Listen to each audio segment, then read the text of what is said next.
You see that? Right, yeah. Mark? Yes. Yeah, sorry, Stephen, give me 1 minute. It's telling me the broadcast has started, but I didn't start it. Yeah, I don't know what's happened there. I haven't started it. Is it because I've shared the Is it screen? because he's presented? Yeah, turn it off Possibly. then. I'm going to stop recording. Oh, yeah, because you just recorded someone's. Okay, ladies and gentlemen, I have a few formalities to go through.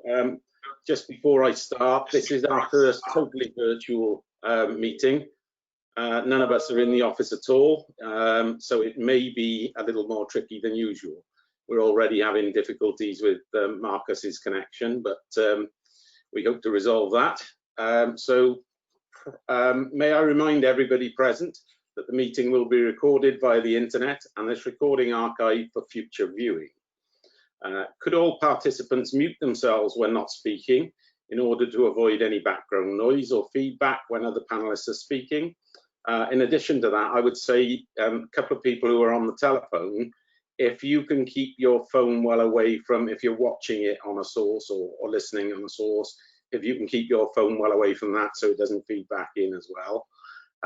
If a participant wishes to speak, they can put their hand up. Hopefully we will see you. Keep waving madly. For the guys on the phone, you're just going to have to shout and keep shouting at us. It's not a very satisfactory way, but it's the only way. And you can use the chat function as well, but we'll try and keep a good eye out for hands. Ben's backing me up and he's going to be keeping an eye out for hands. If any participant has difficulty hearing or being heard, they should let the chairman or the democratic officer know as soon as possible. If they have a webcam, they should try turning this off. It may help with their broadband because it does eat up width. But being heard is the most important, not being seen. So welcome as well to public speakers and attendees observing, and we will make a quiet start in this very unusual meeting. Somebody's phone going. Hello. Who's that then? Hi, Chairman. Yeah, sorry, Amy. Chairman, can I've just received a message to inform me that Councillor Wilson will be joining at 4:30 today. Okay, thank you. Right, so item 1 on the agenda, as is usual, is apologies for absence. Do we have any, Amy? No, Chairman, none are received apart from the message from Wilson. Okay, thank you very much. Have you all, well, you've all had a chance to read the minutes. Are you happy that I signed these as a true copy of the 2nd of September meeting?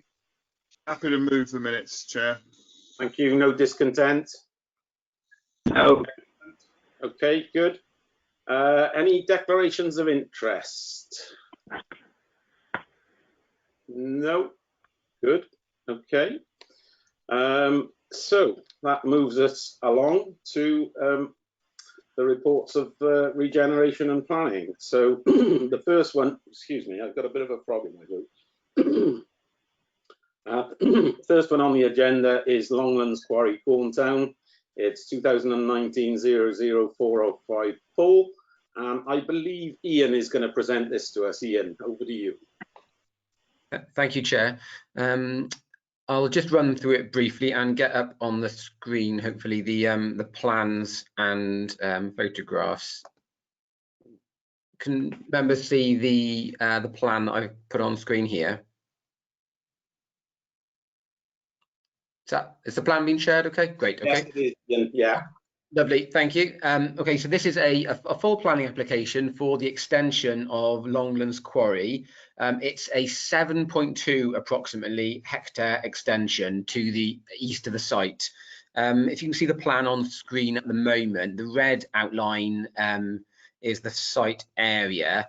The plan I've now shared, the area in brown and grey on the left of the screen is the existing extent of the quarry operations, and the eastern lateral extension that's phase 1 and that's phase 2. So in exchange, if you like, for a lateral extension, the applicant is willing to relinquish the previous planning permission from 2017.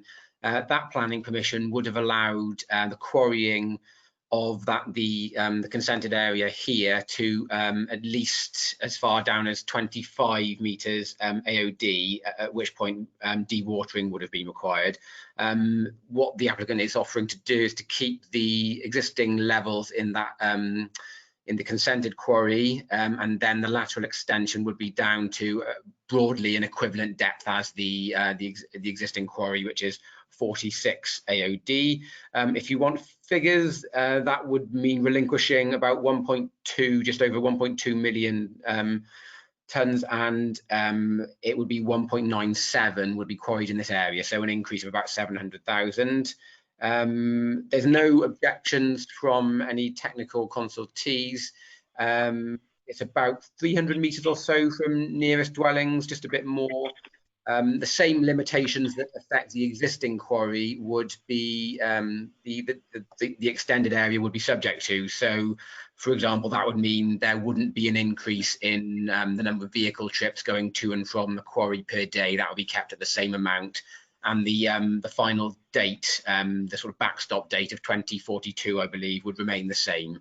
I think that's broadly the main detail. So I'll leave it to members if they have any queries or points they want clarification on.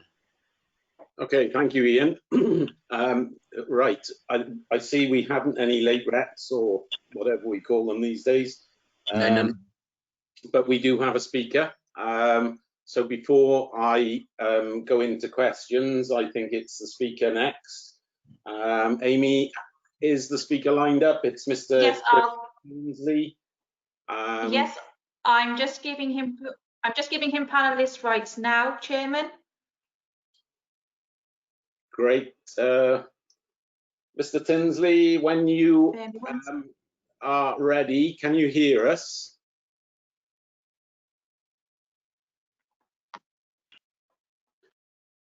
One second, Chairman, it's just taking a moment. No problem. Ian, I don't know if we need the screen share up at the moment. Could we lose the screen share a minute, please? Thank you. There we go. Okay, Mr. Tinsley, you have panelist rights. Can you hear us? I can, yes. Thank you Mr. very Tinsley. much. Yeah, cheers, thank you. Yeah, Amy, I think we were getting cross purposes. I think Amy was just about to say you have 6 minutes, is it, Amy? Or is it 3? 3 minutes, it's 3, sorry. Chairman. 3 minutes to speak. Yeah, I'm just checking my paper. You have 3 minutes to speak, so if you would like to do so now, please. Good afternoon, councillors. Thank you very much for this opportunity to speak this afternoon. My name is Chris Tinsley and I'm the Senior Town Planning Consultant here at Quarry Plan. We're the agents for the planning application. I'm going to keep this fairly short and sweet because as the case officers drawn your attention to, there's been no objections from the public or from any of the statutory consultees. I just wanted to highlight a little bit about the applicant's business and what they do on a sort of day-to-day basis. Green Circle are one of a very small number of independent quarry operators in the area. They primarily serve customers looking for small quantities of aggregates or of concrete, typically for the likes of housing extensions or garages or smaller private household projects. For example, during this summer, with more people being at home and in their garden, they supplied a number of bases for garden sheds and that sort of thing. Whereas the larger quarry operators supply materials for big construction projects, the applicant's business is favoured by small builders and contractors, mainly because they're able to purchase smaller quantities of material that they need for particular jobs, rather than being bound by minimum order quantities. It avoids waste on their behalf, and it keeps the purchase of these materials affordable. As well as these small scale private projects, the business also supply aggregates and concrete to a number of local councils. The quarry provides employment for 18 staff directly and additional indirect employment for the likes of hauliers. They have an expenditure of just over £1 million a year, with a good deal of that spent locally on the likes of purchases and transportation, fuel, wages, business rates, that sort of thing. As the case officers highlighted, the development, the applicant will be given up mineral at depth permitted in the existing quarry in favour of the extension eastwards. The extension area will see development moving further away from the nearest properties in Corntown, and the existing quarry will be progressively restored. So that's about all I have to say, and if you have any queries, I'd be happy to try and answer them for you. Okay, thank you very much. If you just hang on there then, I shall ask our committee if they have any points of clarification they'd like to ask you. Anybody, any members of the committee got any points they'd like to ask? No, no. Anybody on the phone? All happy with that?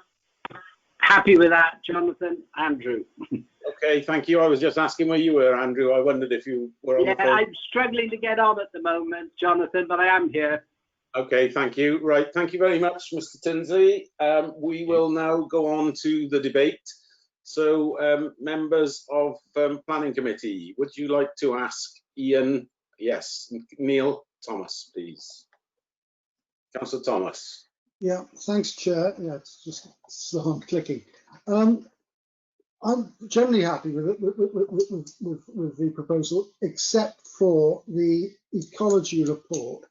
When I was reading about it, I did a quick bit of Googling, and it refers specifically to the Devil's Bit scabious, which is quite a pretty little blue plant in the, I think it's got something to do with honeysuckles. But it is a major food source for a couple of invertebrates, particularly the marsh fritillary, which is a butterfly that lives in this area and is endangered, or it is becoming more scarce. It also talks about the bee hawk moth, but I don't think we've got many of them around Wales. I think they're mostly in the southwest of England. But anyway, did the ecology report go on to look at the interlinked species, the stuff that feeds on the stuff that it did mention, because they're kind of important too, and they are protected. That's it. Okay, I'll be honest, I'm not familiar with the absolute fine detail of the ecology report to say whether that specific point was in it. I know that our ecologist and Natural Resources Wales are not objecting to the application. I don't know whether members are happy or whether procedure allows for Mr. Tinsley to confirm whether that specific thing was in the ecology report. But I can tell you that the relevant consultees in that respect are satisfied with the development. Okay, thank you, Ian. I would have said that if both Natural Resources Wales and our ecologists are happy, that they are the professional bodies, and you know, they know what should have been looked at and what shouldn't have been looked at. So I'm guessing all bases should have been covered on that. Are you happy with that, Neil? Yeah, I mean, it does mention there's going to be some mitigation in terms of the Devil's Bit scabious, which is the plant that I was talking about.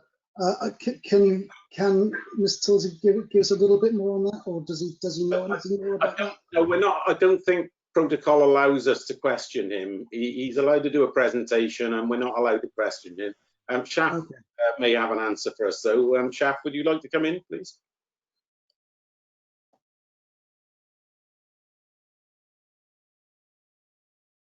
I'm not sure if you can hear. I mean, sorry, I'll just try and offer a bit more comment. I mean, there's the requirements and commitments in the ecology report submitted with the application, you know, would have to be adhered to, you know, according to the conditions. I can certainly come back to you after the event on that. It's just it's a particularly detailed element of the ecology report. So I'm sorry that I'm not going to be able to go into detail on that single matter right here.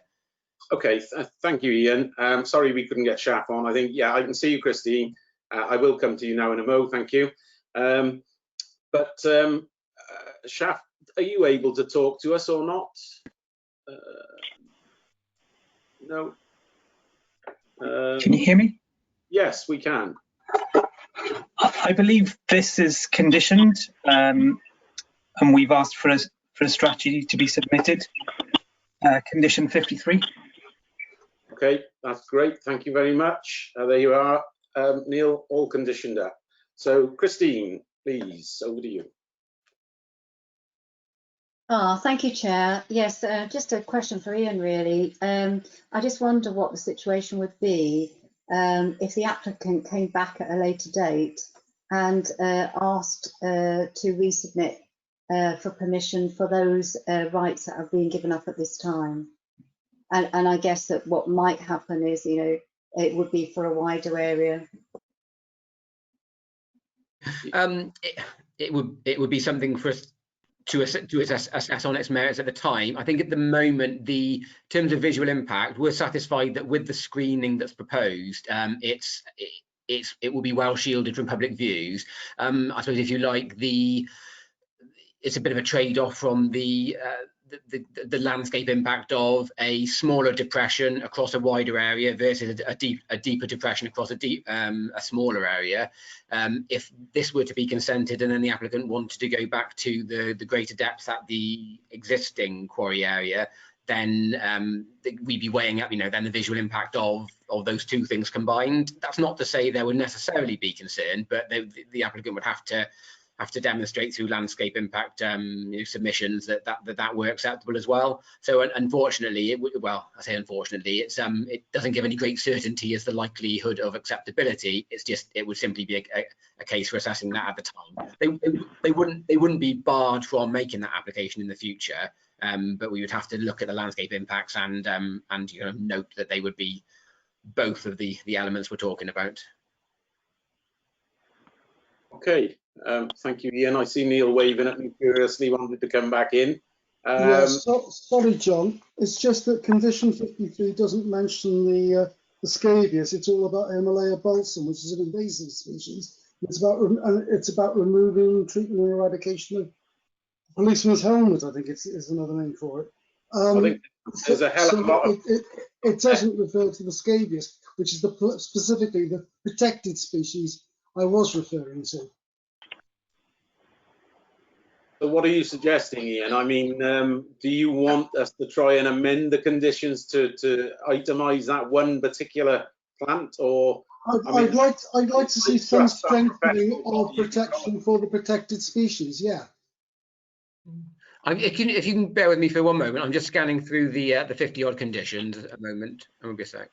Okay, while you're doing that, Ian, Shaf, do you have anything to add to that?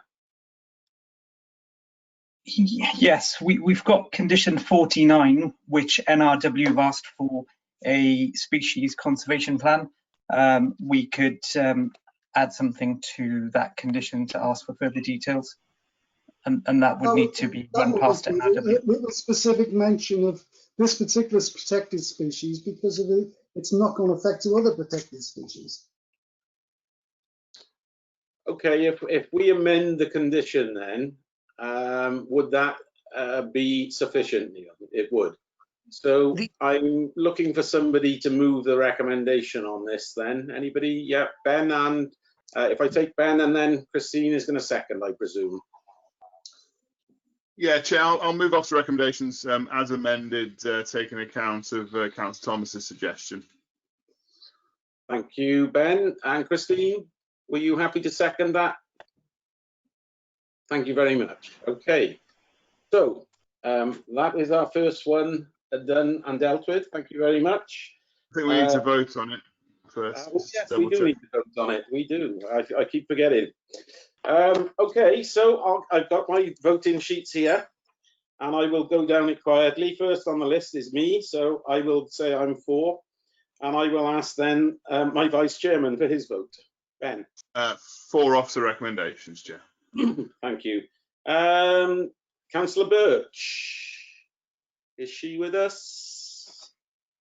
Not with us, Chair. No, okay. Christine Cave, could I have your vote, please? Yes, for. Thank you. Pamela Drake? For. Thank you. Vince Driscoll? Yeah. Thank you, Vince. Stuart Edwards. For officer recommendation. Thank you, Stuart. Nick Hodges on the telephone. 4. Thank you, Nick. Ian Johnson. 4. Thank you. Gordon Kemp. 4. This is like Mark in the school report. Andrew Parker. 4. Thank you. Leighton Rowlands. 4. Thank you. Neil Thomas. 4 as amended. Yes, of course. This is all as amended. Margaret Wilkinson. 4. Thank you, Margaret. Councillor Eddie Williams. 4. Thank you. And Mark Wilson hasn't joined us yet. Margarita Wright, would you like to give me your vote, please? Yes, 4. Thank you. So that is a unanimous vote. I thank you for that. So now we can move on to the second one, which I'm going to leave a little while. Actually, I'm going to leave it because Marcus was going to present this. And if I am here now, Chair. Yeah. Oh, there you are, Marcus. Over to you. Yeah. Aston Martin Lagonda, next 2. Yes, apologies, members. My computer was playing up. I've had to join on a different device, but I'm here now. So, yeah, this is a hybrid application. It's part full and part outline. The full application is for what's described as a rub hanger. Rub being the manufacturer of the hanger. A rub hanger, just for explanation, is it's a large frame and there's a very thick plastic type fabric strung over the top of it. It's a similar type of structure to what we have on Barry Island with the top hat, and it is a similar structure actually to the O2 if you've ever been there in London. So it's like a plastic fabric strung over a metal frame, just to explain.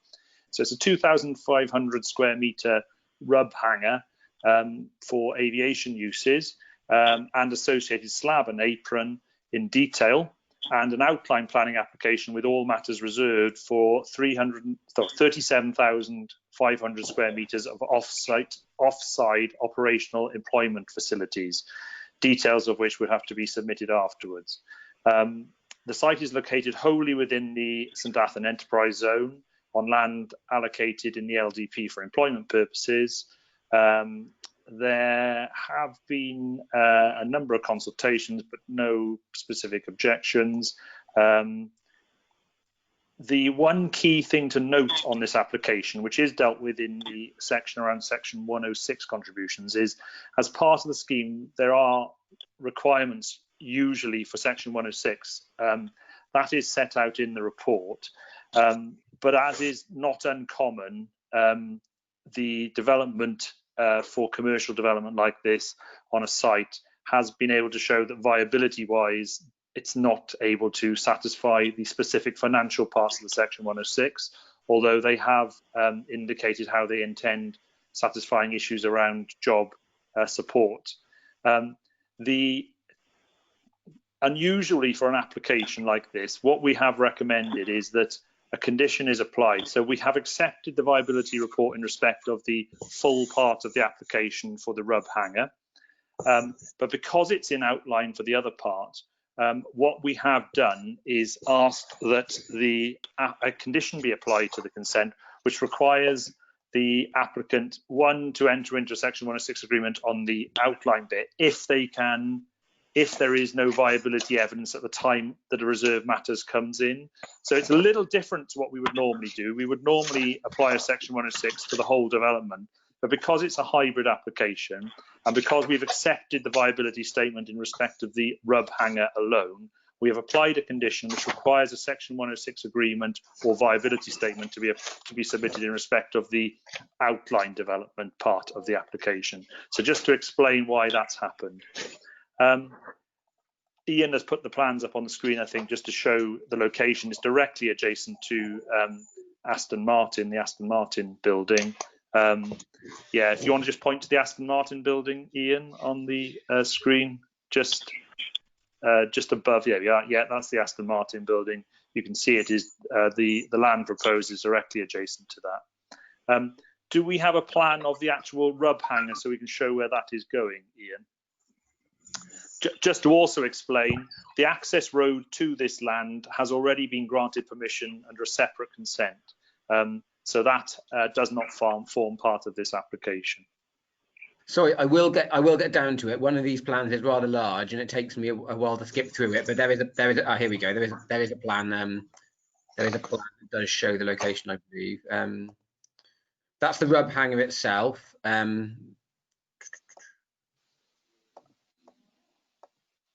Actually, we haven't got a plan, but what I'll indicate on here where the rub hanger would be. So if I look at it on this photo, the rub hang would be, so the site is all this. The rub hang would be in the far corner, isn't it? That's right. So the outline would be the buildings in the remainder up here. Okay, thanks, Ian. Nothing further, Chair. Thank you. Okay, thank you very much, Marcus. We do have late representations or matters arising on this. I guess you've all seen your matters arising. It's an officer note amended condition 18 and 19.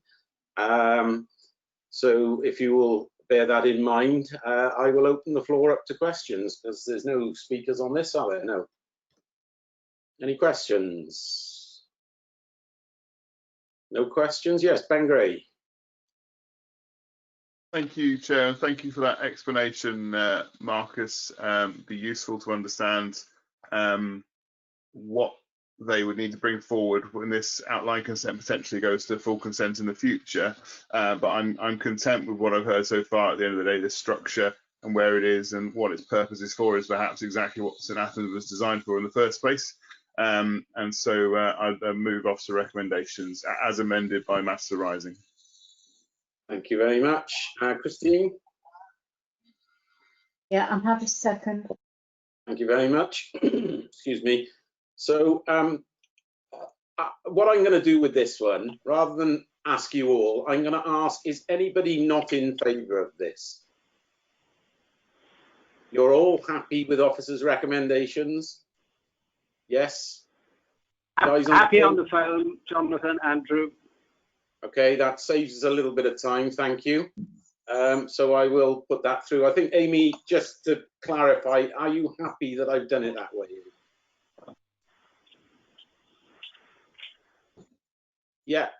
Chairman, yes, Chairman, if we've confirmed with those councillors who are on the phone and therefore not visible to you, if there's no objections on the phone or visually for you, then that is okay for the recording.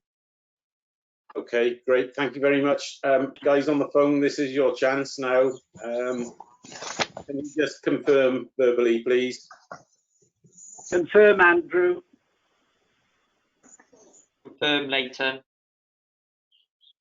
I'm okay, Nick. Thank you. I think that's everybody on the phone. So that one obviously is carried, unanimous again. I see Councillor Birch has joined us. Just for the record, Councillor Birch, do you have any declarations of interest? No. Thank you very much. Okay, so we will move on to the next item of the agenda, which is 2019-01371, Reserve Matters, East Quay. Ian is going to lead us through these. Obviously, you've seen we've had 4 applications on these, all reserve matters, and Ian has been dealing with these all along, so he knows them inside out. He's going to run us through these. Just clarifying with Amy, I think we have to take a vote on each one of these individually, don't we? We do, Chairman, yes. Yeah, okay, thank you. So Ian, if you could present on the first one for us, the public open space, please. Thank you, Chair. Do you want me to refer to the matters arising now, or would you rather I did that after the description of the application? Sorry, Ian, you could refer to them now, and we do have a speaker. Do we have a speaker? No, we don't have a speaker, do we? We just have people, interested parties watching us. So if you could go through the matters arising, that would be really helpful as well. Will do. So we've got members will have seen two matters arising listed. There was an email from a local resident and subsequently two letters from another local resident. The first one raises some concerns regarding potential contamination of the water and drainage issues and contamination under the land, and the two letters we received raised some concerns regarding flood risk, drainage, contamination, and the proximity of the site to the adjacent biomass plant / incinerator. The officer, you might have noted, the officer's response on the matters arising pages is that essentially these are matters relating to the outline planning permission at the waterfront. So there are conditions on the outline permission which deal with each of these things. These reserve matters applications are specifically to look at the detail and layout and design of the open space and the residential parcels. They're not applications where we're essentially entitled to look at fundamental issues that were dealt with at the outline stage. So that's effectively the summary in the matters arising notes, albeit if members want clarification on that, of course, by all means ask. So moving on to the application, I'll just give a bit of context first. So the first application we're going to look at is the application for the open space, but I'll just run you down to a plan of one of the residential parcels because it's probably more useful in just showing the context of the East Quay as a whole. As Chair mentioned, we're going to be looking at 4 different applications. One is for the public open space, which is, I'm sort of circling here. And then there's 3 residential parcels, one which is in colour there, and then 2 further separate parcels here. So there's one parcel each for each of the 3 consortium house builders. This site over here, this broadly triangular site, there's a proposal in with us at the moment for extra care affordable flats. That's not in a position to be reported at the moment, so that one's not on the agenda, albeit it's got its own distinct access off the highway, so there's no reason in officers' opinions why these ones can't be considered, and that could be considered at a later date. So just coming back to these plans, this first application is a reserved matters application for public open space, the public park at East Quay.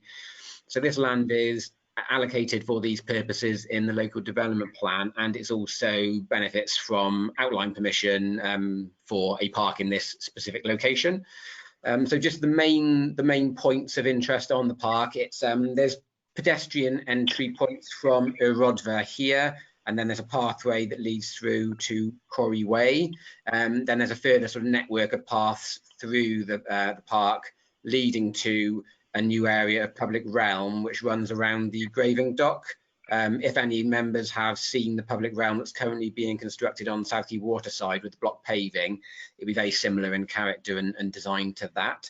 The main park area is different grassed areas, so some amenity grass, which is what you'd see as kind of a more closely mown amenity areas, some areas of longer meadow grass, which is to comply with ecological requirements on the site, various areas of sort of flowering lawn and bulb planting.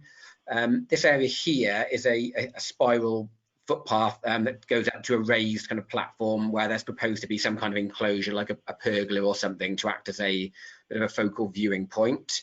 And then this circular area here is a play area, which I'll show you on the next plan.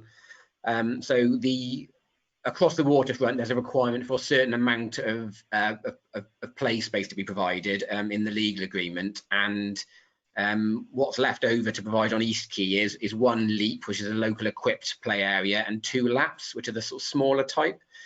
So rather than having 3 different areas, the design incorporates all of those play requirements into to 1 larger play area, broadly equivalent in size, possibly slightly larger than the large play area adjacent to the link road. And then finally, just outside that, there is an area of picnic benches for sort of parents to oversee play within the park.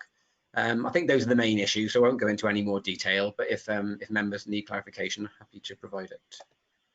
Okay, thank you very much, Ian.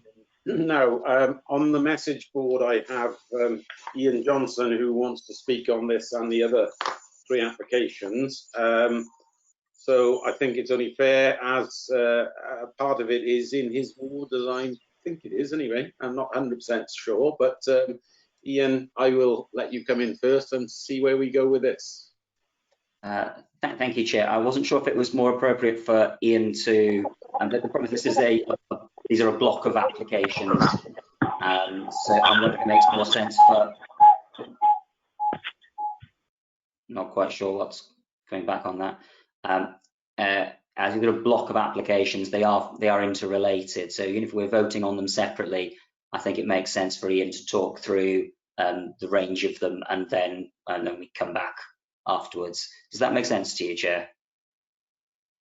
It kind of does, but each one is an individual application, and Ian has only run through this as an individual application. So I think really that would be changing our protocol. I think we need to deal with each one of these as they are on the agenda. So, you know, if you want to make broader points while you're speaking on this, that's fine. But I think we will debate this. Okay, I'll do my best then to make broader points whilst also being related to the individual application. As I say, I don't think it makes a lot of sense treating them separately, given that 3 of them are effectively on the same street. I know, but that's a bit weird. Legally, then we have to treat them separately, unfortunately. So, and we have to take a vote on each one of them. So, unfortunately, it would have been easier to treat them as one, but we will treat them individually. Fine, I'll go forward to where we are. I want to say thank you to Ian for a mini site visit, I suppose is probably the best way of putting it, which included myself, Councillor Pam Drake and Councillor Millie Collins, who are the 2 local councillors for the ward. I thought it was very helpful to get an understanding of what was available on the site. This application, particularly regarding the public space, I thought that was a very interesting sort of layout and setup. It did raise queries, I think, that were of interest to myself and the local councillors about the access, the pedestrian access, because of course there's a very busy main road nearby, and the way that it links in with the nearby accommodation, and also the view of from much of the public open space, which is of the biomass plant incinerator that is further to the industrial area further to the east. I don't think I have any particular objections to this as a play park area. It's part of the the wider waterfront, and it's clearly needed for the eastern side of the waterfront area. So I'm happy to support the park proposal as it's put forward here, noting the importance, I think, of screening from Corey Way the views of the industrial area that goes out to the east. Thank you, Chair. I will want to speak on the impacts upon the housing area at a later point. Thank you. Okay, thank you. Sorry, I believe it's Pam Drake's ward, and Pam would like to speak as the local member, obviously. Yes, it was a very good site visit. I haven't tramped over that land for years. You know, it's a mess at the moment. It's scrubland, and I welcome something being done with it.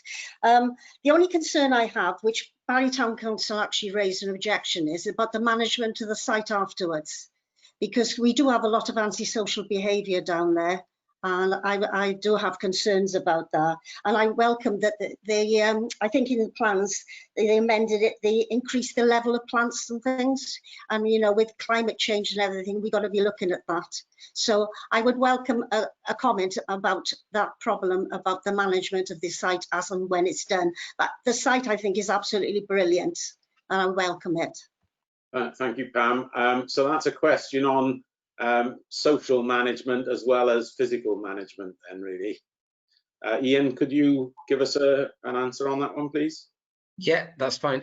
So in terms of management, there's conditions requiring landscape management and implementation plan to be submitted, which would tell us how the site is maintained. So when we say management in a condition like that really means how the park is maintained from a perspective of, cutting the grass, replacing dead trees, maintaining the play equipment, that kind of thing.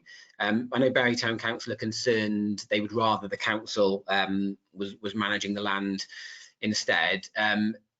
One of two things can happen: either the developers can pay the council monies to go forward for usually 20 years, I think, to manage it, or they can manage it with a management company.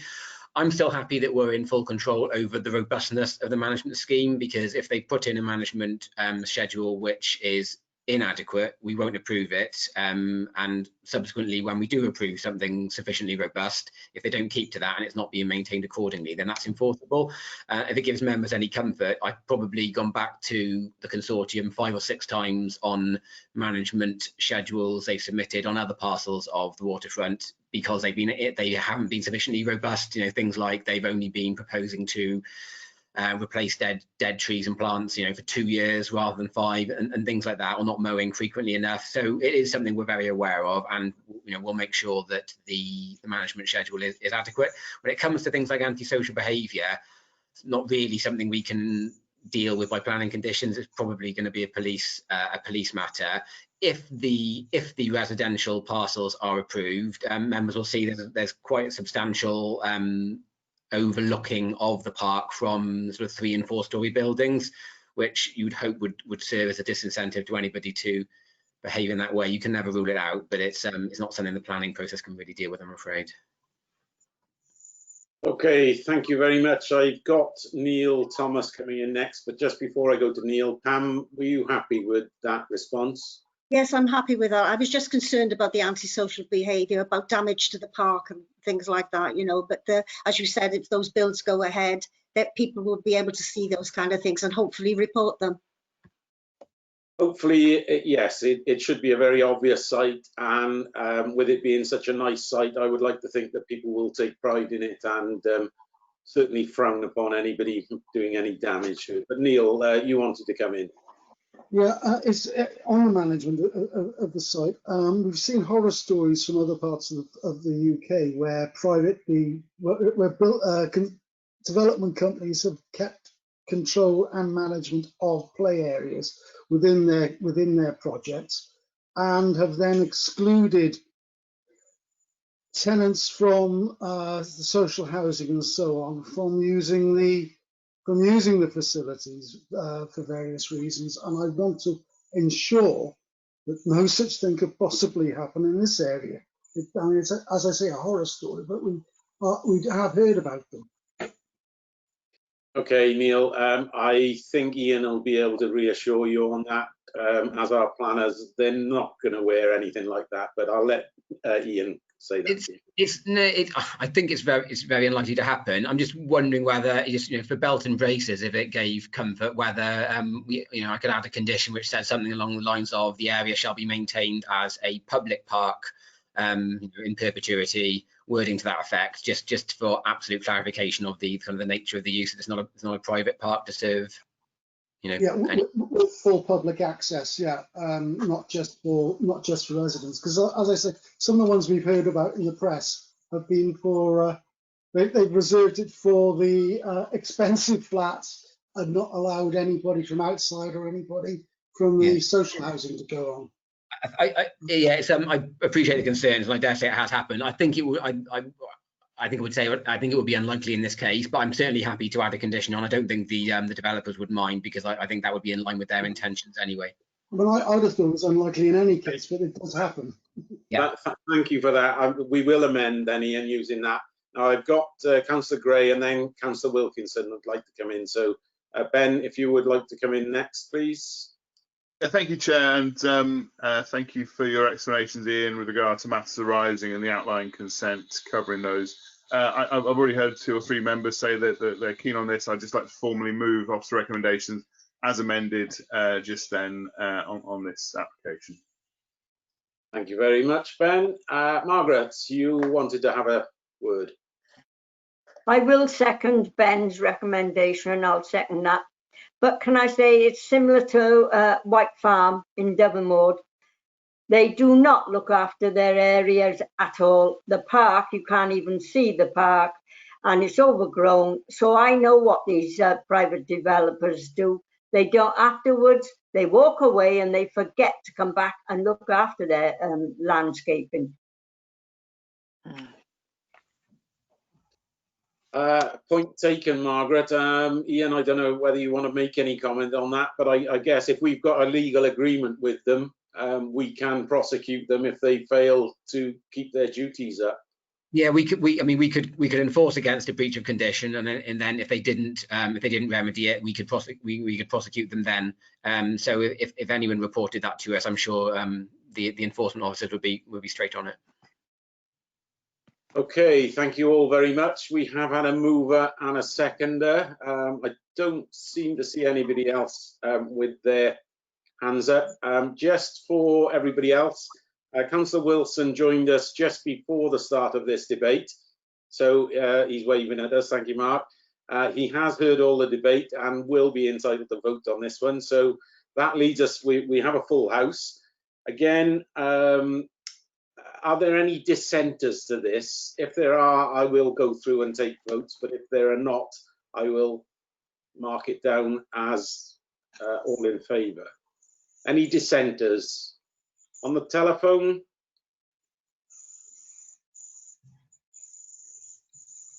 Nick, are you happy? Happy with this one, Chairman. Yeah. So nobody unhappy with this. So we will say that's a unanimous decision. Thank you all for that. And we will move on then to 1393 East Quay. And Ian, over to you again. Thank you. Thank you, Chair. I'll just share my screen again so I can bring up the plans for this one. So this is the plan I showed a few minutes ago. It's the easternmost parcel of the residential section. So this is the Taylor Wimpey parcel, and it's a reserved matters application for 58 residential units and one A3 unit, which is like a cafe or restaurant. The site would be accessed from Quarry Way, just by here. This building here would be a 4-storey building of flats facing the park. It would actually have the flats and the single A3 unit. And then the remainder of the dwellings would be a mix of 2 and 3 stories. I'll just show you some street scenes. So those are some of the street scenes showing the composition of the types of houses. Very similar in design and character to what you see on West Pond and South Quay at the moment. I should just say, of the 58 units, there's 9 affordable. The legal agreement, just as a recap, places an obligation on the developers to deliver a certain percentage, 15% of all units to be affordable, and in the latter phase of the waterfront, 80% of those have to be social rented. So the 9 units, 9 social rented units here would mean that this developer is in compliance with what they're required to be across the whole of the waterfront for affordable housing. Let's go back up to the layout plan. So there's this, I won't go into too much detail on the design. There's kind of active frontages to all the roads. There's been a bit of work done on the rear of these to ensure that there's a sufficiently active frontage facing Quarry Way. Highways engineer is happy with the geometry of the layout and the visibility displays and the amount of parking proposed. I don't think I've got anything further, Chair. Thank you, Ian. Obviously, Ian Johnson is going to come in and have a chat on this. And while Ian does, if anybody else would like to come in, please wave your hands. Could I ask Ian to drop the... Thank you, Ian. Ian Johnson, over to you. Thank you, Chair. Thank you to Ian for the presentation there. As said earlier, Councillor Drake Collins, myself, and Annie Robinson visited the site, and we walked through the area and talked through some of the issues that have been raised. I'm happy with the transport. I'm happy with the way that the proposals for the buildings in East Quay are similar to those around other parts of the waterfront, create a coherent and consistent look. I am less happy, having not been a member of the committee or the council even when this was passed initially in 2012. I feel less happy with the allocation of private to social and affordable housing, sort of across this area and across the waterfront in general.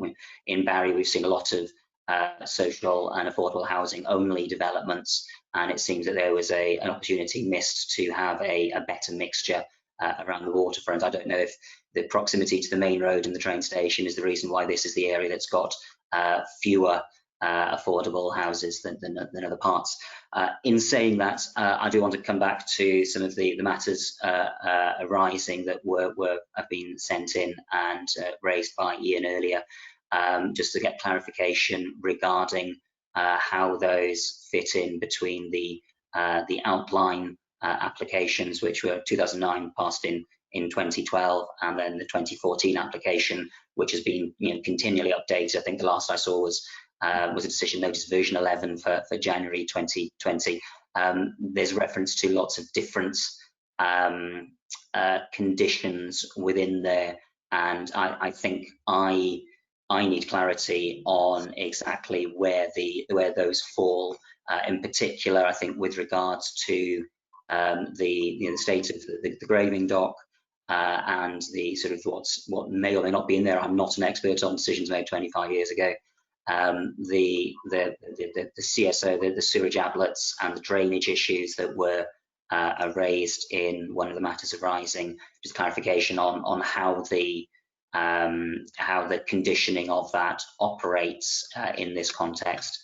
And finally, then the incinerator, the biomass plants, which was given permission by the inspector prior to the 2014 application going forward. Obviously, the 2015 application and some of the recommendations and discussions that have followed, if I understand it correctly from standing on Corey Way, this will be the closest set of houses to that plant. I know that for Dockview Road, for example, I believe there's measurement of potential contamination, public health issues. I'm just wondering what consideration has been given to that in the context of these properties here. I mean, it's perhaps indicative of the attractiveness of the industrial area that they're fronting onto the waterfront and the graving dock, rather than fronting onto the main road and the biomass plant behind. So I think everybody recognises that that's a little bit of an eyesore that maybe people don't want to talk about, but I think that does have to be referred to in the context of this application. Thank you.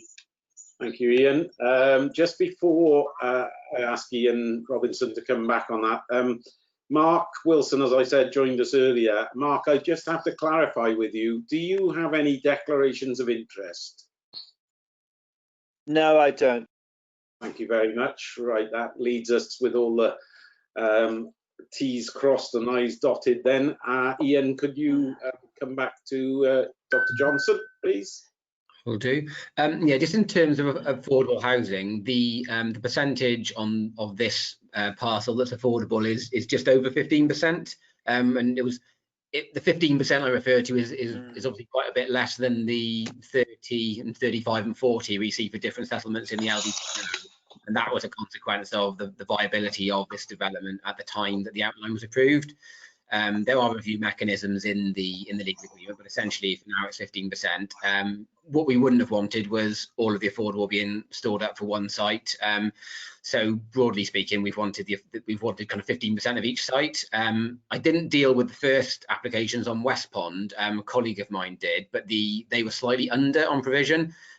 Which has actually worked out reasonably well for us, because it's meant that they've had to slightly over provide on the phases where there's an 80-20 split in favour of social rent, which is where the need is, rather than 50-50 on those earlier phases.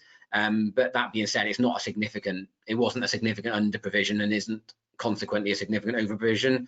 And here it's just over 15%, so it's about what you'd expect to see on each parcel.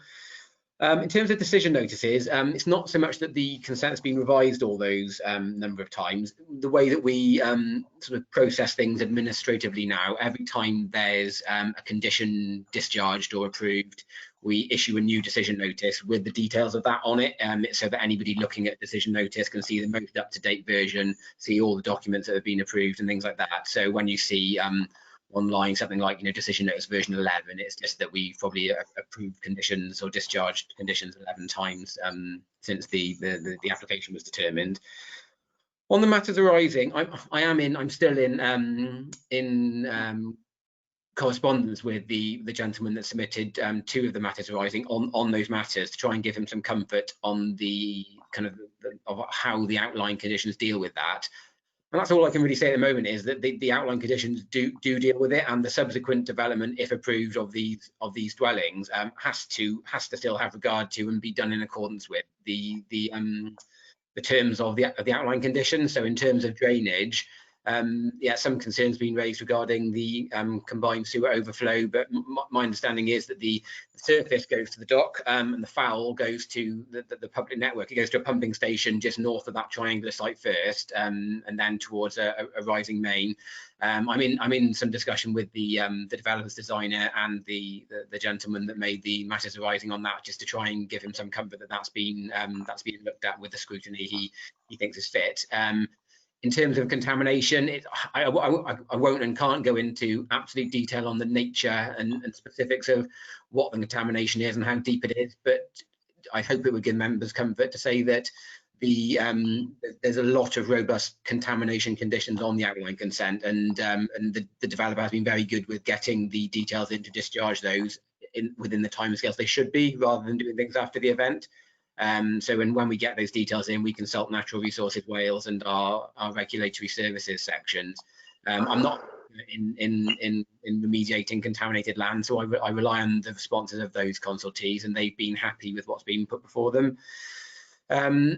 Same principles really, I would say, for the biomass. I mean, the first biomass was approved, get the timeline right, before the waterfront outline was approved. So the waterfront outline was approved in knowledge of a plant of that nature being there. You know, it has outline consent. The proximity of this specific biomass plant can't really enable us to revisit the principle of the fact that this has outline planning permission, and that planning permission has been implemented. Really, it's for the biomass developments to demonstrate that they're safe, and I know that's a matter of contention, but in terms of principle, really those are being approved, or have been approved, are being considered in knowledge of the proximity of residential properties here. So it's up to those applications to show that they're safe in that proximity to these houses, rather than these houses that already have outline consent needing to show that they're safe retrospectively to fit alongside the biomass, is how I would look at it. Does that, I don't know, does that cover the points? I think so, Ian. Yes, you need to come back. I think that covers the points that I've raised in the context of the what's part of the outline application and what's part of the reserved matters. Just one quick point is regarding pedestrian access. It's something that we discussed, and I sort of touched on it just now in the park, which is that obviously you have, while we've already discussed the car parking spaces, to get to these streets you will have to cross a very busy road from the dock offices across Fourth Millennium to get to any level of public transport. I'm just clarifying whether that fits within these reserved matters, or whether that's something that gets taken forward through a different process. Yep, fine. Yeah, so that would be dealt with through a different process. So the money's secured through the outline permission. There is money for sustainable transport. That I believe that's going towards works to create a crossing from there across for the Millennium. If you like, after the meeting, I'll chase that up and I'll find out the detail of what the monies are looking to be spent on in that area to improve that that access. But it's not a matter for these reserved matters. It's just about ensuring with normal member consultation that the monies are spent on what are seen as being the priorities for improving sustainable transport options, including pedestrian access. And I take your point. That's a logical one. So I'll talk to Charlotte, our Section 106 officer, and I'll see where she is with spend of monies from the outline consent, and I'll come back to you on that if that's okay.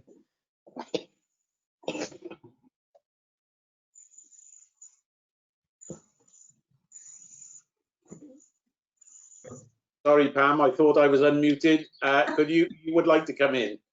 Yes, I just want to say our planning officer has cleared up a lot of the concerns I've had about this site for a long time. I haven't got a scientific brain. It's all about the contamination of the site, but knowing what in the past what was always there. And in regard to the gasification plant, this reared its ugly head back in 2008 with Sunrise Renewables. So it's been there lurking all that time. I've never been happy with it, but there was nothing we could do about it because it went through. We turned it down one time and they won it on appeal.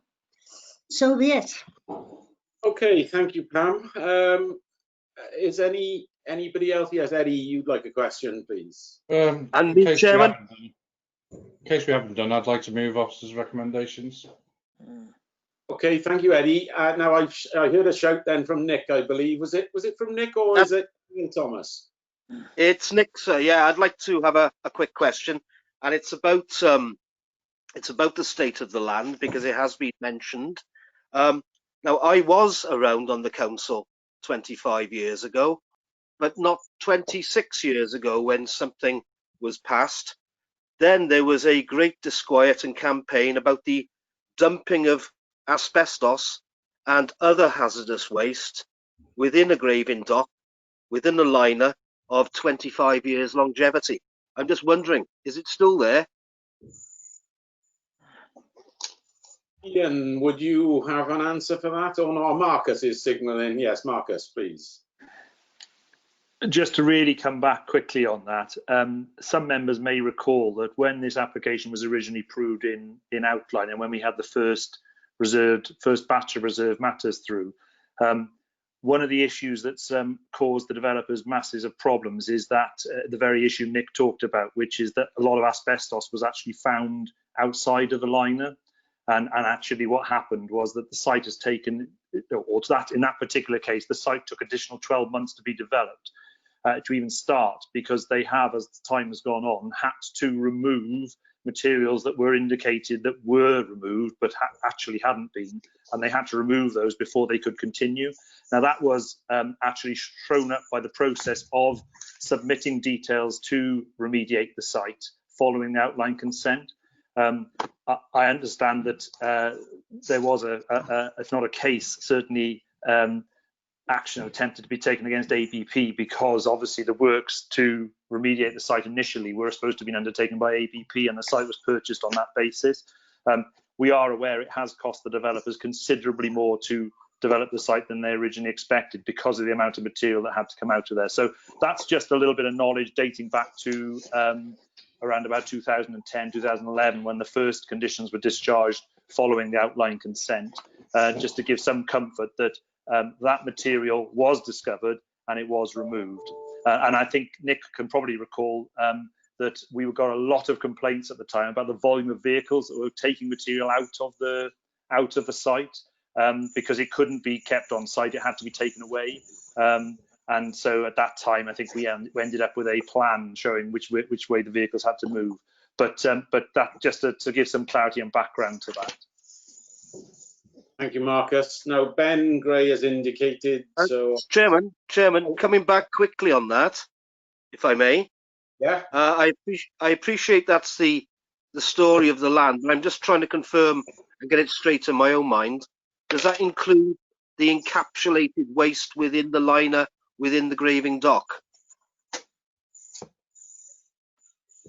Just to come back on that, Chair, we are confident, given the discharge of the conditions which covered the whole site, dealt with that the site is safe given what the information that was submitted, and that was assessed and considered by Natural Resources Wales, and the conditions were discharged on the basis of that. So, I mean, as Ian said, I can't tell you whether the liner is safe or not, but the Natural Resources Wales were fully aware of what was there.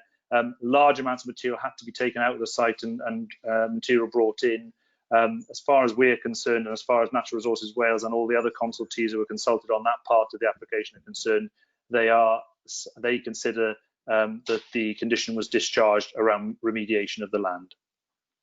Thank you, Marcus. So Ben Gray, you wanted to come in. Yeah, thank you, Chair. I was going to second Councillor Williams' moving of officer recommendations on this application. Thank you very much. So we've had a mover and a seconder. I don't see anybody else indicating. Do we have any people who are going to vote against or abstain on this? Nick Hodges here. I'll be voting against, Chairman, until I'm aware that that liner is safe or that the material has been removed. Okay, that being the case, then I will go through my sheet and ask everybody how they're going to vote. So here we go then. I'll ask for myself. So I'm going to vote for. Councillor Ben Gray. For, please. Councillor Rhiannon Birch. For. Councillor Christine Cave. Abstain. Abstain. Okay. Pamela Drake. Abstain. Vince Driscoll. Abstain. Stuart Edwards. Oh. Sorry, Stuart, could you repeat? For officer recommendation. Thank you very much. Councillor Hodges, you said you were going to abstain? No, I'm against, Chairman. Against, right. Thank you, Nick. Ian Johnson? Against. Councillor Kemp? For. Councillor Parker? For. Councillor Rowlands? Against. Councillor Thomas? For. Margaret Wilkinson? Councillor Wilkinson? For. Councillor Eddie Williams? For. Councillor Mark Wilson? Abstain. And Councillor Margarita Wright? Abstain. Okay, I think that's that done then. So just quickly totting up, excuse me, it does pass. The numbers, if you're interested, there are 5 abstentions. 1, 2, 3, 4, 5, 6, 7, 8, 9, 4 and 3 against. So that's that particular item. That's 1393 dealt with. So that leaves us moving on then to 2019 1384. Again, East Quay Barry Waterfront. Ian, over to you again. Thanks, Chair. I'll share the plans again. So this is the next parcel along. It's that one here. It's accessed through the first site from Corrie Way, and this is the Persimmon Homes site. So in terms of numbers, it's 62 units, of which 53 are market and 9 affordable. Same as what I said on the previous application about this developer complying with their requirements in the legal agreement for the respective percentages. The similar sort of composition of dwellings to previous site, 2 and 3 story. Sorry, this plan is wonky, but you can hopefully see what is about. The top row here are these ones here facing the water. These are essentially the same design as the ones being built across the water on the end of South Quay at the moment. That's the reverse side of it, and these are the kind of the internal streets. I'm careful about what I say. Persimmon produced their own plans, whereas the other two applications have had plans produced by other architects, and I do think it unfortunately it simplifies and waters them down somewhat. So everyone's entitled to their opinion about what they think they look like, but if you think they look slightly different to the others, it's probably more a consequence of the way the plans have been produced. And if you're familiar with what's been built on South Quay, that's pretty much what they're looking to build here as well. I think that's it. Sorry, one more point. I'll just say highways engineer satisfied with the amount of parking and the highway layout as per the last one. Thanks, Chair. Okay, thank you very much, Ian. Again, it's a bit of a legal thing that we have to do because they are three separate applications, three separate companies. But does anybody want to have the debate all over again, or shall we? Ben, you are moving. Yes, I am moving. I put my hand up before you asked what the question was. I will. I don't believe there are any additional points to this separate parcel that weren't covered in the previous debate, so I'd move off to recommendations again. Thank you very much. And Pam Drake? I actually said it on our site visit. Quite honestly, I don't like the design of this. It looks awful. It's just like boxes. And quite honestly, I think they're appalling. Okay. That's my... do I take it from that, Pam, that you won't be seconding then? No. Okay. Andrew Parker. Second it, Jonathan. Andrew Parker has seconded. Unless we want to go through it all again, is everybody happy that we've had a bit of a debate on this when we go straight to the vote now? Yeah, okay, I'll do that. And because obviously I know there's differences of opinions here, I'll go through it again. So that's myself, 4. Councillor Gray? 4, please. Councillor Birch? 4. Councillor Cave? Abstain. Councillor Drake? Against. Councillor Driscoll? Abstain. Councillor Stewart Edwards? For officer recommendation. Councillor Nick Hodges? Against. It's the same graving dock. Yes, yeah, I take your point. Councillor Johnson? Against. Councillor Kemp? 4. Councillor Parker? 4. Councillor Rowlands? Against. Councillor Thomas? 4. Councillor Wilkinson? 4. Councillor Eddie Williams? 4. Councillor Mark Wilson, sorry. Abstain. And Councillor Margarita Wright. Against. Thank you all. So just to top the figures up then, we've 3 abstentions, 1, 2, 3, 5 against, and 9 for. So that one obviously goes through as well. Leads us on to the last of the East Quay developments. Ian, I guess you have a little more to impart on us on this one. Barely, but yes. Let's share the screen. So this is the final parcel. It's Barrett's parcel. It's the end of the quay access the same way as the others through here, and these are the street scenes. So lots of 3-storey, but a mix of 2- and 3-storey in total. What's the number? 56 units, 48 market, 8 affordable, and again that complies with the legal agreement requirements. That's probably all I need to say for now. Great, thank you very much, Ian. Okay, is anybody wanting to debate this, or are we going to go straight into a move? Ben? I'll move off to recommendations. Thank you. Do we have a seconder somewhere, Eddie? Eddie seconding. Thank you. Okay, straight into the vote then, please. So I will ask myself. 4. Councillor Gray? 4. Councillor Birch? 4. Councillor Cave? Abstain. Pam Drake, Against. Councillor Driscoll, Abstain.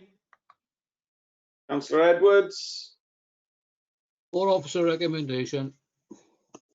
Councillor Hodges, Against. Councillor Johnson, Against. Councillor Kemp, For. Councillor Parker, For. Councillor Rowlands, Against. Councillor Thomas, For. Councillor Wilkinson, For. Councillor Williams, For. Councillor Wilson, Abstain. Councillor Wright. Against. Thank you. So just to let you know, 3 abstentions, 1, 2, 3, 4, 5 against, and 1, 2, 3, 4, 5, 6, 7, 8, 9, 4. Thank you very much. That leads us to the end of East Quay. And you will all be pleased to know that we have someone new, well, not new to the council. Steve has been with us an awful long time, but a new face for today. Not Steve, an awful long time. oh, you've been with us a while, Steve. Quite a while, yeah. Not awful, but yeah, a good several years. Several years, yes. Several years, So over to you. Thank you, Chairman. I'm just, hopefully you can see the screen. Can you see the screen I'm sharing? Yes, Stephen, we can. Yep, great. Okay, thanks for that. So something a little bit different. This is a full application for the construction of a new dwelling located in this hatched red zone next to Southra Farmhouse in the area of Southra in Dinas Powys. So with this application, it's all about the context, really. So just to make so that all members are actually fully aware where the site is. You've got Cardiff Road, you've got the railway line, and Southra is it's the adopted highway that serves the athletics club when you've got the common at the top. You've got St Andrews Road to the north, and you've got the area of the Westra to the northwest. And a little bit more detail in terms of the site. Southra itself, a number of large detached houses. You've got the original farmhouse, you've got several barn conversions, and you've got a 1960s flatted block. So the site itself is this, if you want to call it a scrub area of basically what is agricultural land, located next to the farmhouse. Just in terms of a couple of viewpoints, that's a view southwards looking up. The proposal is actually to remove this, take this down, this agricultural building. That is a view from the west with the old farmhouse in the background. And that's a view more or less from the north, just to give an idea of how the land sits. So the application itself, as I said, it's for construction of a 2-storey split level dwelling. The scheme as well includes a lot of proposed landscaping, and it also proposes to reroute the existing public right of way, which at the moment runs, the definitive route is it runs southerly and then it sort of does a 90-degree dog leg westwards. But I believe the route that people actually use is more or less along the line of what is actually shown as a formerly diverted route. So the dwelling itself, it's by a sort of well-known architect whose work, works in the Vale. It's a very contemporary dwelling. So with the front, it's effectively single-storey. When viewed at the back, it's 2-storey, partly built into the levels of the site. Again, at the side, you get some feeling of how it's gonna sit. There's a cedar roof proposed. Material-wise, we're looking at vertical timber cladding, with the lower sections are going to be in stone, and the other elevation then facing the farmhouse is pretty much of a blank elevation. So again, just in terms of the basic layout, so what the scheme proposes to divert the footpath around the northern curtilage of the site. This is going to be a stone wall, and as part of the stone wall, there'll be a solar panel bank built into it. Again, just very briefly, the scheme went to the Design Commission during the pre-application process, in which a number of suggestions were made. So the developers have taken on board the comments in respect of design, both kind of internally and how the building works, and externally, and particularly in terms of energy efficiency, etc. Again, that's perhaps quite a useful shot or section through, which shows the lower living level and then the upper level. That's the public right of way, and you'll see that's the wall with the solar bank on it. So just so members are aware, obviously it's all fully detailed in the report. This application is a little bit unusual in that the members are aware that obviously development in the countryside is strongly protected and controlled. So the view of this application, as set out in the report, is that it is outside the settlement boundary, but what we've looked at is how the site relates to the context of the area. And the context of the area in this case is south of where you've got large detached dwellings, quite similar to the area of the Westra, where, if members can recall, in about 2011, 2012, we lost an appeal for a new house in the Westra, which I've actually got a picture of that at the bottom of the presentation for you, just to give you a little bit of an idea as to how that looks. So basically that's what's been built in the Westra, and to some degree what is proposed now in the South will be very, very similar, certainly in terms of its architectural approach and the way it relates again to the old farmhouse. But again, you know, the application's been supported by a significant amount of detail. We've got a detailed visual impact assessment, and another thing with the application as well is that it proposes a very extensive scheme of landscaping.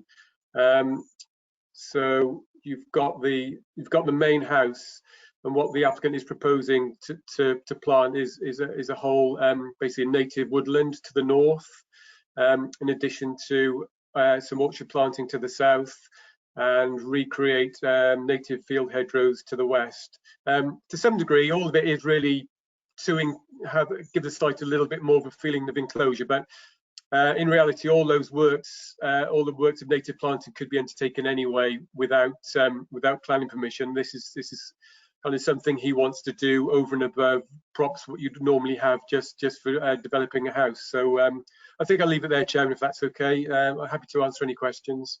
That's great, thank you, Steve. I remember the site visit on the one at the Westra very clearly. So Marcus, you'd like to come in before? Yes. Yeah, it was just to sort of add to what Steve had to say around, just to clarify for members as well, that the planting and everything else which is proposed, that in its own right isn't a justification for the dwelling. So the fact it's hidden and you know, will probably be hidden by the landscaping, is not really a justification. Just to strengthen that point, clearly what we've looked at here is the very similar situation to a previous application which we lost on appeal, and you know, while it is gratifying to see that the developer wishes to do all that planting, given the situation we're in, that in its own right is not a justification for allowing it. So just wanted to clarify that. Lovely, thank you, Marcus. We have Councillor Driscoll, who is the local member. As protocol allows, Vince, do you want to talk on this? Hi, John. Thanks, Chair. I haven't really. Oh, sorry. I had a good site visit. I've met the applicant, and he showed me the plans. I think I actually like the house, but I'm a bit worried about incursions into the countryside.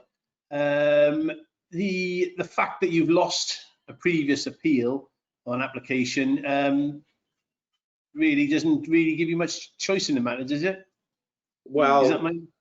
I think it should be borne in mind, definitely, but yeah, I certainly take your point on that. Yeah, Ian, sorry, yeah, not finished yet. Yeah, go on. I might come back in. Just right. People. Yeah, I'll let you come back in. So I've got a lot of people indicated now. I've got Ian, I've got Ben and Christine, I think. Anybody else indicating? No. Well, the first one that caught my eye was Ian, so I'll ask Ian, then Ben, then Christine. Sorry, it should be ladies first, I'm afraid, but that's the way I saw them. Sorry, Christine. Ian. Thank you, Chair. Apologies. I think Councillor Gray might have been before me, but I'll use the opportunity anyway.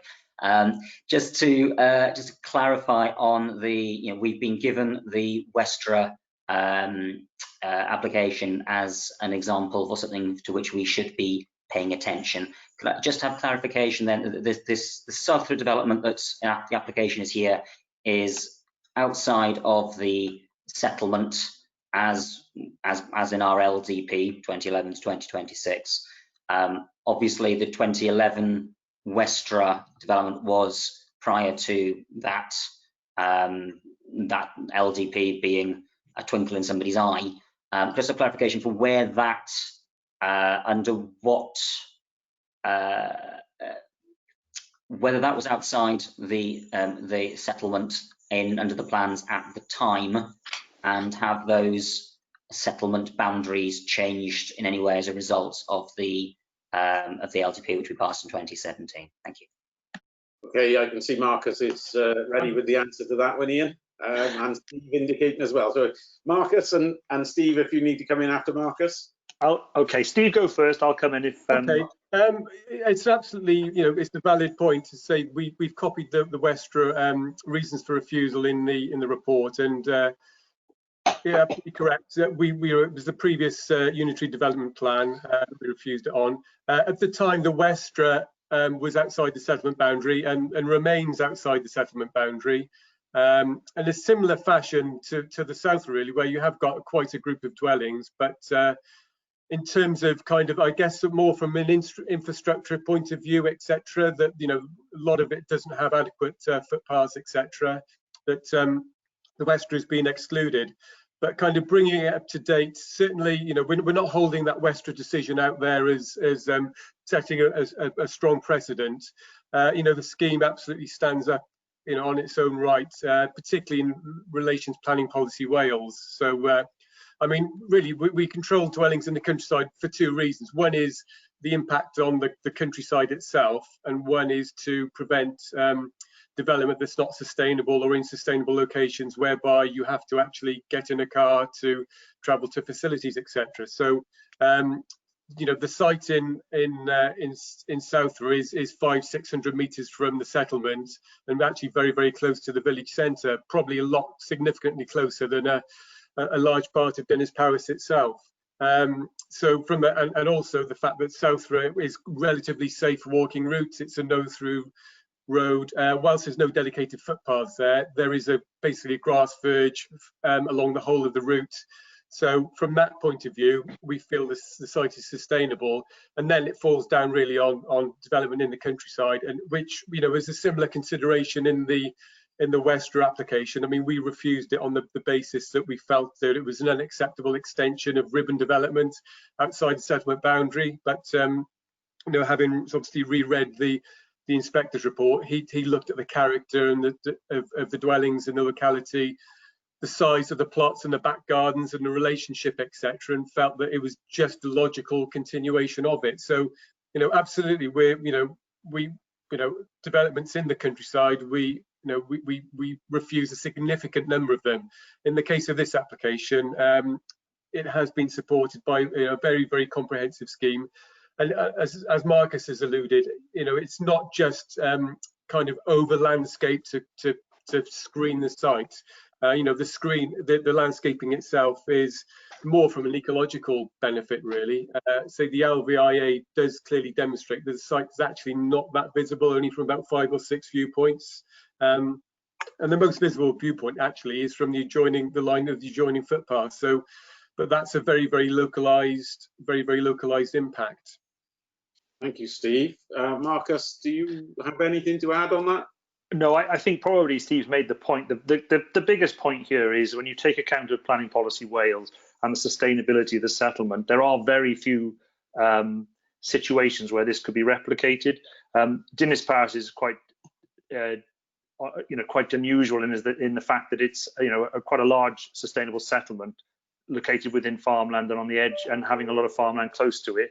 And actually, if you look at the Westra development and this obviously off the Southra, they're very, very similar in they almost provide bookends to the end of the road at which they're located. The important point actually around settlement boundaries is settlement boundaries, they are designed to provide an end for development, but actually it does set out quite clearly both in Planning Policy Wales and in the plan itself that there are very, very few examples which might overcome this, and this is one of those examples based largely around the sustainability of where it's located. So that's really just to strengthen what Steve said, really. Great, thank you. So I've got Ben and then Christine. Ben. Thank you, Chair. Actually, if you leave the screen share up, Ian. Sorry, I switched it off. I'll put it back on again. Oh, Steve, sorry, Steve is in control. I had a question about the footpath. Now, am I right in saying that diversion will be something, a separate application that has to be submitted after this is potentially approved? And then in the context of what it looks like now, where was this? Where is the footpath now? And where is it diverting? I saw it on the plan. Because looking at those markings, it looks like where it's diverting to is where you walk anyway. Yeah, I mean, I'm just trying to call up another plan to. I won't cast because it'll get a bit complicated, but let me just go next screen down. So at the moment, the definitive line on our definitive map shows the path coming down here, then across on the southern side of this hedgerow. So what we believe, and I think officers, work in our own department, the route that is generally used is this route, which is basically a desire line. So in reality, the proposal will shift this route up a little bit more, but the diversion itself, which is subject, as you say, to a separate diversion order, it's a separate process, is pretty much bringing it in more in line with the route that's actually used at the moment. So there have been quite advanced discussions, I think, even prior to this application between the applicant and our public rights of way team, going back several years to try and formalise this route. But again, it's a separate proposal, and as the report sets out, the public right of way team don't have any objection to the actual route as proposed, but obviously it needs to go through a separate process, and the applicant is fully aware of that, but they obviously can't obstruct the existing line of the footpath until that order has gone through. Thank you, Steve, for that explanation. I'd move off to recommendations, please. Okay, thank you. Right, Christine, sorry, you've been very patient there. If you would like to come in. Oh, Christine's frozen. Are you there, Christine? Thank you, Chair. Just a quick. Yes, I'm here. You're dipping in. Can you hear me now? Yes. Can you hear me now? Yes, clearly. Okay. Well, I've turned off my turned off the camera so that I can be heard better. Okay. Just a quick question for Stephen, really, in relation to the barn on the site. I'm just wondering what the barn was used for. Was it in use prior to it being purchased by the applicant? And just some information about the barn, really, that's been come down. Yeah. Thank you, Councillor. Sorry, just flicking between. It's a good question, and it's a question we've asked ourselves. So the barn at the moment, it is in use. What we've been advised is the applicant actually is the landowner for the application site and the adjoining fields to the south and west.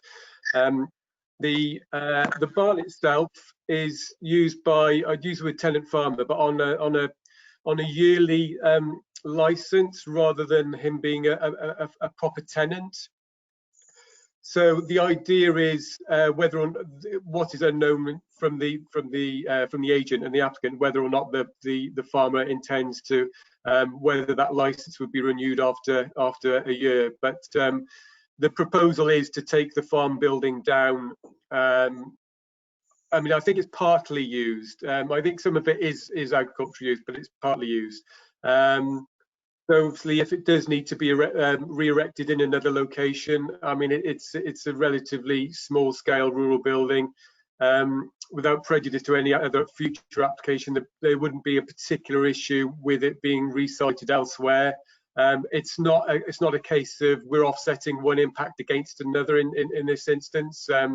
You know, that farm building wouldn't have any impact if it were to be moved in an adjoining field. Again, should the farmer actually require it, you know, if you were to put an application in, we would look at what justification is put forward. But you know, we have gone through that process with the agent. Great, thank you, Steve. Do we have anybody else wanting to ask any questions? We've had a mover. Do we have a second? Yes, Chairman. Yes. Nick Hodges, yeah. Hodges, please speak. Thank you, sir. On page 166, it refers to the visual impact, and it starts by saying the site itself is some 470 metres, so that's nearly half a kilometre, to the west of the defined settlement edge. Now, we've had a little debate on the settlement boundaries and things, but I'm just wondering, if we allow this, are we actually allowing developers to define our settlement boundaries? Nick, right, I shall ask Steve. Just to come back on that point, it's a very, very good point. Obviously, you know, the quoting of a distance in isolation doesn't mean a great deal, again, without looking at the, you know, how far the site actually is to the settlement boundary, and 500 metres could be a lot if there are two fields between, but in this case, you know, it's next to Southra Farmhouse. There's dwellings to the north, barn conversions. There's a 1960s block of flats along on Southra.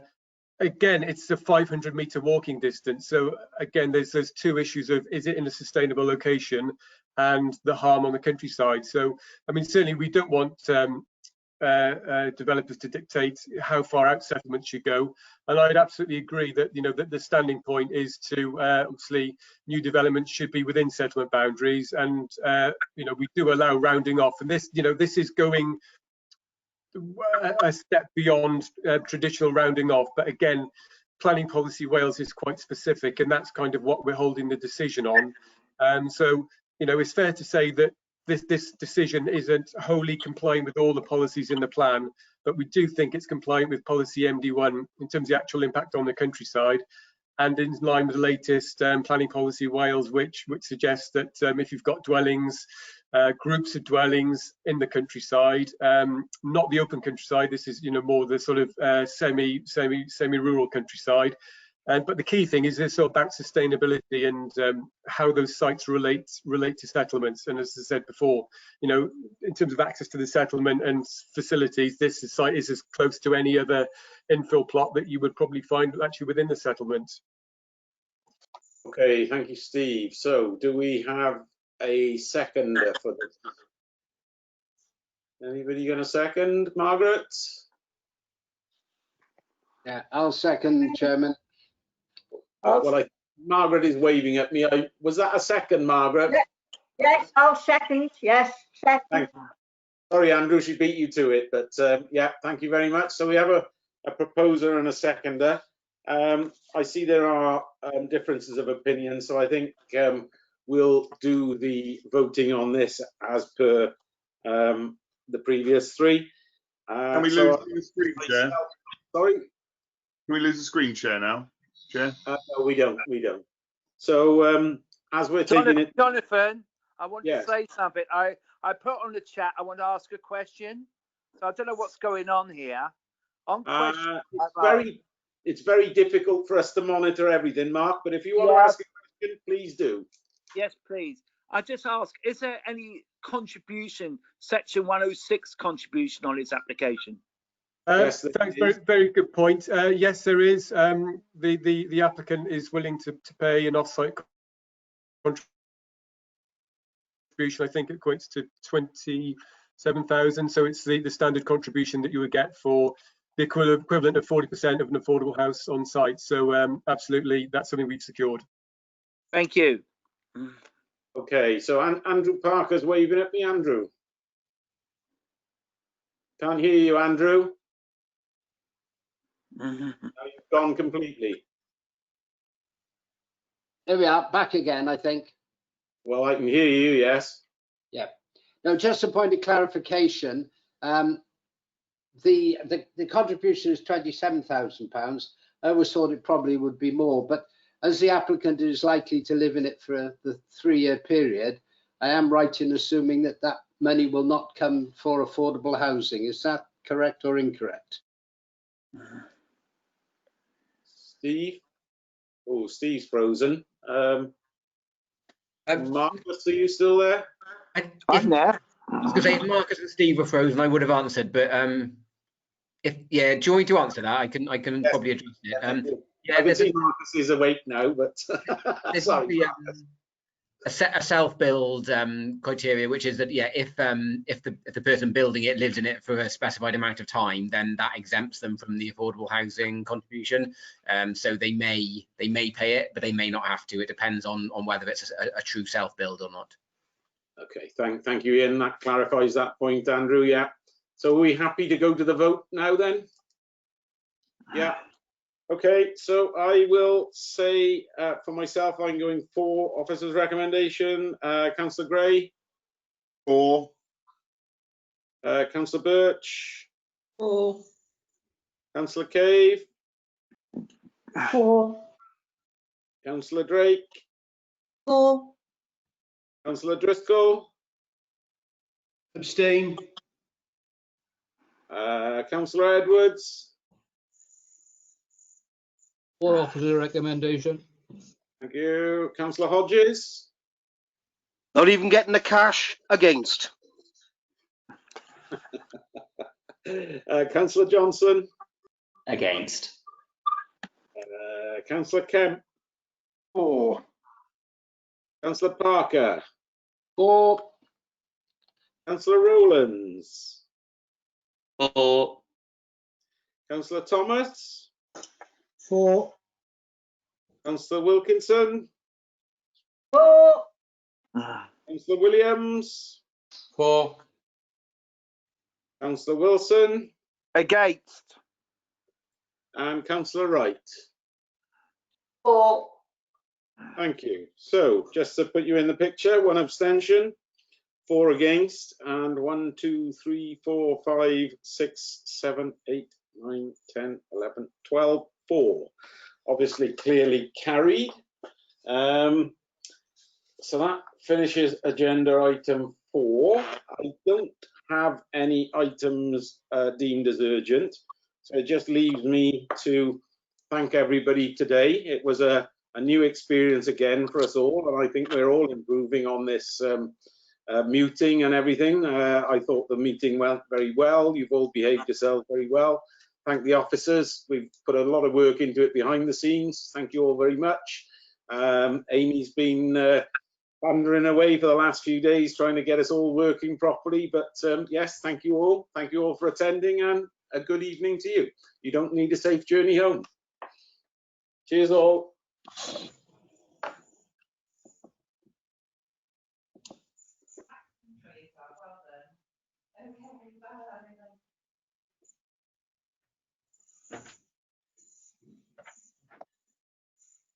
Just a couple of us left. That went well, didn't it? Are you okay, Margaret? Do you know how to disconnect?